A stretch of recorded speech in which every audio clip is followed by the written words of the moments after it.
అంటే టీఆర్ఎస్ అంటే దానిలో తెలంగాణ ఉంది, బీఆర్ఎస్ దానిలో భారత్ ఉంది.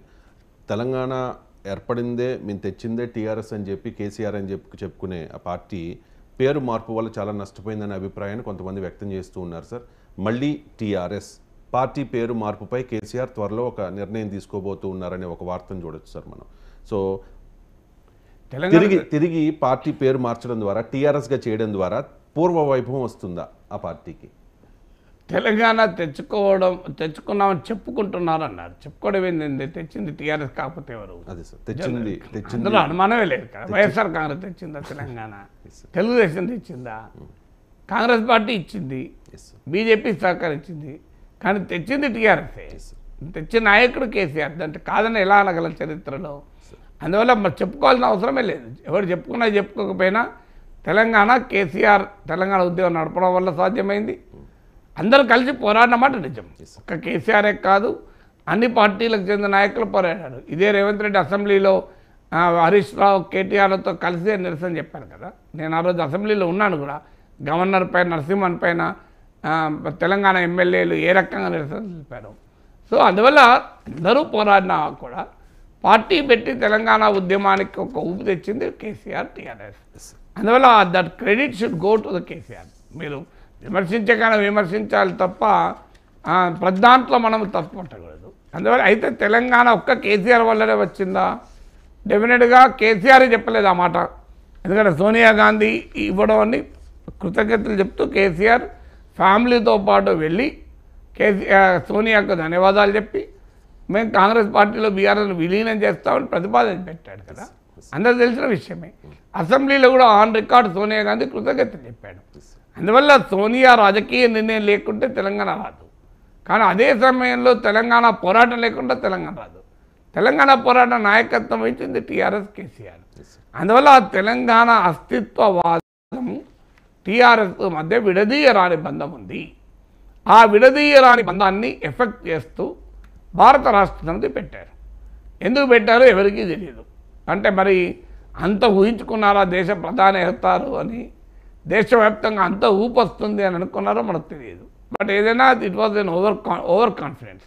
నేను ఆ రోజుల్లో కూడా బీఆర్ఎస్ అనే ప్రయోగము ఎదుర్కొనే సవాళ్ళ గురించి చాలా మాట్లాడాను.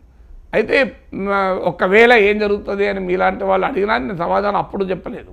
ఎందుకంటే బీఆర్ఎస్ పెట్టారు, let him try, who are we to predict అనేది నా ఆర్గ్యుమెంట్. ఎవరు కొత్త పార్టీ పెట్టినా ఎవరిపైన నేను అలా కామెంట్ చేయను. కానీ అందరికీ తెలుసు బీఆర్ఎస్ అనేది ఒక రాజకీయంగా ఏ ప్రభావం చూపడం అంత ఈజీ కాదు అని. అదే నిజమైంది. బీఆర్ఎస్ ఇతర రాష్ట్రాలు ఎక్కడా వేళ్ళునుకున్న ఉదాహరణ కూడా లేదు. ఒక మహారాష్ట్రలో కాస్తంత హల్చల్ జరిగింది, కానీ మిగతా రాష్ట్రాల్లో కేసీఆర్ వెళ్ళలేదు. ఈలోగా అసెంబ్లీ ఎన్నికలు ఓడిపోయాడు. ఇప్పుడు జరగబోయేది లోక్సభ ఎన్నికలు. ఇప్పుడు కేసీఆర్ ఏం చేయాలి? బీఆర్ఎస్గా ఉంటే లోక్సభ ఎన్నికలు ఇతర రాష్ట్రాల్లో పోటీ చేయాలి. ఇతర రాష్ట్రాల్లో పోటీ చేసినప్పుడు అక్కడపై ప్రచారం చేయాలి. ఇక్కడ ఉన్న రిసోర్సెస్లో అక్కడికి కూడా కొంత షేర్ చేయాలి. దానివల్ల ఏమైనా కొత్తగా ఏమైనా ఎంపీ సీట్లు వస్తాయా? తెలంగాణలో మొదలు ఎంపీ సీట్లు నిలుపుకోవడమే ఛాలెంజింగ్గా ఉన్నది. గెలిచిన 9 ఎంపీ సీట్లు గెలుచుకోవడమే ఛాలెంజ్ బీఆర్ఎస్కు. ఈ ఛాలెంజ్ వదిలేసి మహారాష్ట్రలో పోయి ప్రచారం చేసి, మధ్యప్రదేశ్లో పోయి ప్రచారం చేస్తే ఆడ ఎంపీ సీట్లు వస్తాయో లేదో తెలియదు. ఒకవేళ గెలిచిన వాళ్ళు బీఆర్ఎస్తో ఉంటారో లేదో తెలియదు. ఎందుకంటే ఇక్కడున్న ఎమ్మెల్యేలే ఉంటారో లేదో అనే టెన్షన్ పడుతుంటే, మహారాష్ట్రలోనో మధ్యప్రదేశ్లోనో ఒరిస్సాలోనో ఎవరినో గెలిపించుకుంటే వాళ్ళు టైంకి ఉంటారా? ఇప్పుడు గిరిధర్ గుమాంగ్ ఒరిస్సా మాజీ ముఖ్యమంత్రి హైదరాబాద్ వచ్చాడు, బీఆర్ఎస్లో చేరాడు, నానా అడవాడు జరిగింది.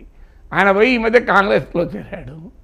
మీకు కుమారస్వామి బీఆర్ఎస్ ఆవిర్భావ సమావేశానికి వచ్చాడు, ఈలోగా ఆయన వెళ్ళి బీజేపీలో చేరాడు.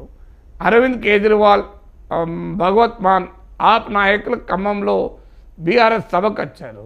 ఇవాళ వాళ్ళు పోయి కాంగ్రెస్తో ఇండియా కూటమిలో సీట్లు సర్దుబాటు చేసుకుంటున్నారు. ఇక మరి బీఆర్ఎస్కు ఎవరు మిగిలారు? మిత్రులు మిగలేదు.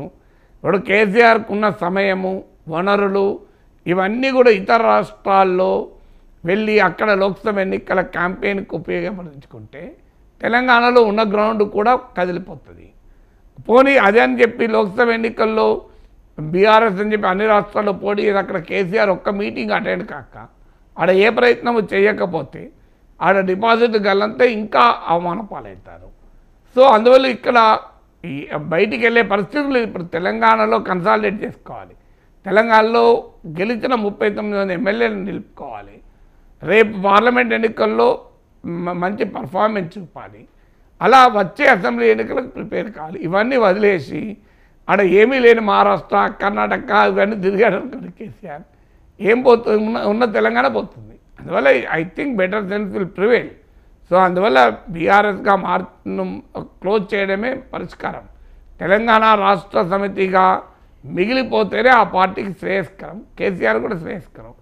మనకు ఆచరణాత్మకం కాని ఆకాంక్షలు పెట్టుకొని అవకాశాలే లేని ఊహల్లో ఆలోచనల్లో ఎవరు విహరించినా అది పొరపాటే అవుతుంది. Right sir, thank you so much sir. చాలా అంశాలకు సంబంధించి